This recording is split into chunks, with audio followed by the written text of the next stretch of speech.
গত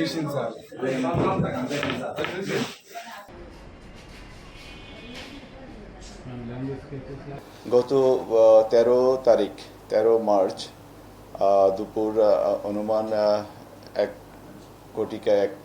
থেকে 1.5 ঘটিকার সময় কামরাঙ্গীরচর এলাকার মাতবর বাজার এলাকায় আমাদের একটা নিয়মিত চেকপোস্ট চলছিল। এই চেকপোস্টে আমরা 3জন সন্দেহভাজন লোককে চ্যালেঞ্জ করি এবং তাদেরকে আমরা তল্লাশির আওতায় নিয়ে আসি। তো তল্লাশির আওতায় আনাকালে আমরা যে 3জন পেয়েছিলাম, এই 3জনের মধ্যে একজনের নাম হলো হানিফ গাজী, একজনের নাম সুমন, আর একজনের নাম হলো সুলতানা, একজন ভদ্রমহিলার সাথে ছিলেন। তো আমরা 3জনকে যখন চেকপোস্ট করি, তল্লাশি করি, তখন সুমন গাজী এবং সুমন এবং সুলতানা তাদেরকে শারীরিক তল্লাশিকালে তাদের কাছে 2 লক্ষ করে 4 লক্ষ টাকা পাওয়া যায়। তো প্রাথমিকভাবে তারা এটা স্বীকার করছিল না যে আমরা টাকাটা কিসের, বা একটু আমরা যখন সন্দেহ হয় তখন টাকাটা আমরা চেক করে আমরা প্রাথমিকভাবে বুঝতে পারি যে টাকাটা জাল। তখন তাদেরকে জিজ্ঞেস করলেও তারা এক পর্যায়ে স্বীকার করে। জিজ্ঞাসাবাদ করলে তারা আমাদেরকে জানায় যে তারা এই আসন্ন যে পবিত্র ঈদ উল ফিতর এবং চলমান যে রমজান মাস, এই রমজান মাসে মানুষের যে কর্মচাঞ্চল্য থাকে এবং ব্যস্ততা থাকে ব্যবসা বাণিজ্য এবং আর্থিক লেনদেনে, এই সুযোগটাকে কাজে লাগিয়ে তারা এই জাল টাকাগুলো বাজারে ছড়িয়ে দিবে এবং তারা জাল টাকার বিনিময়ে পণ্য ক্রয় করবে। এটা ছিল তাদের একটা উদ্দেশ্য। ইতিমধ্যে তারা বাজারে প্রায় 30 থেকে 40 লক্ষ টাকা এরকম জাল টাকা ছড়িয়ে দিয়েছে এবং আমরা তাদেরকে আরও জিজ্ঞাসাবাদ করি যে এই জাল টাকাগুলো কোথায় প্রস্তুত করা হয়, কোথায় বানানো হয় এবং আরও আছে কিনা। তখন তারা আমাদেরকে এ বিষয়ে আরও তথ্য দেয়। সেই তথ্যের ভিত্তিতে আমরা নারায়ণগঞ্জের সিদ্ধিরগঞ্জ থানাধীন কদমতলী এলাকায় একটা বাড়িতে অপারেশন করি।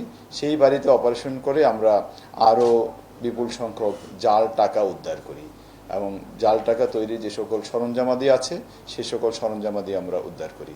এবং সেই জাল টাকার মধ্যে ওখানে আমরা প্রথমে যে আমরা 4 লক্ষ টাকা পেলাম, ওই বাড়ি থেকে আমরা আরও 16 লক্ষ টাকা একেবারে ফিনিশড প্রোডাক্ট, যেটা আর কি আমি যদি আপনাদেরকে একটু করি, এটা এই টাকাটা একবারে ফিনিশড। এইরকম এটা একটা 500 টাকার নোট জাল এবং এটা একটা 1000 টাকার নোট জাল। এটা দেখেন আপনারা। এইরকম আমরা আরও 16 লক্ষ টাকা ওখানে পাই এবং প্রায় আংশিক প্রস্তুতকৃত এইরকম টাকা আমরা তাদের কাছে পাই। এটা হয়তোবা আরেকটু সময় পেলে তারা এটাও প্রিন্ট করে ফেলতো এবং এটা বাজারে ছড়িয়ে দেওয়ার জন্য তারা সব রেডি করছিল। এটা আপনারা দেখতে পাচ্ছেন, একটা কাগজের মধ্যে তারা 4টা 1000 টাকার নোট তারা প্রিন্ট করতে পারে এবং এরকমভাবেই তারা প্রস্তুত করছিল। তো আমরা ওখান থেকে এইরকম আরও 9,60,000 টাকা আমরা উদ্ধার করি, যেটা এইরকম। আর ফিনিশড একবার মানে সম্পূর্ণ প্রস্তুতকৃত আমরা 1000 টাকা এবং 500 টাকা মিলে পাই আরও 16 লক্ষ টাকা। এই 3জনই অভ্যাসগতভাবে এরকম জাল টাকা প্রস্তুতকারী। আমরা দেখেছি হানিফ গাজী, আমরা তার প্রোফাইল চেক করে দেখেছি।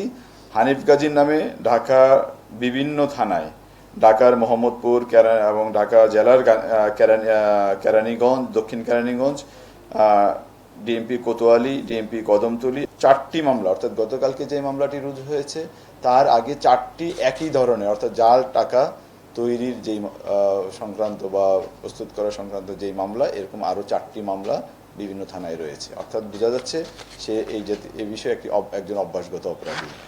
এবং যে সুমন আছে, সুমনের বিরুদ্ধে এরকম এর আগেও কামরাঙ্গীরচর থানায় একটি মামলা, একই ধরনের একটি মামলা, স্পেশাল পাওয়ার অ্যাক্টে মামলা তার নামে রয়েছে। এবং সুলতানা, তার নামেও এর আগে আরও 5টি মামলা রয়েছে বিভিন্ন থানায়। অর্থাৎ আমরা বলতে পারি যে তারা অভ্যাসগতভাবে এই কাজটি করছে।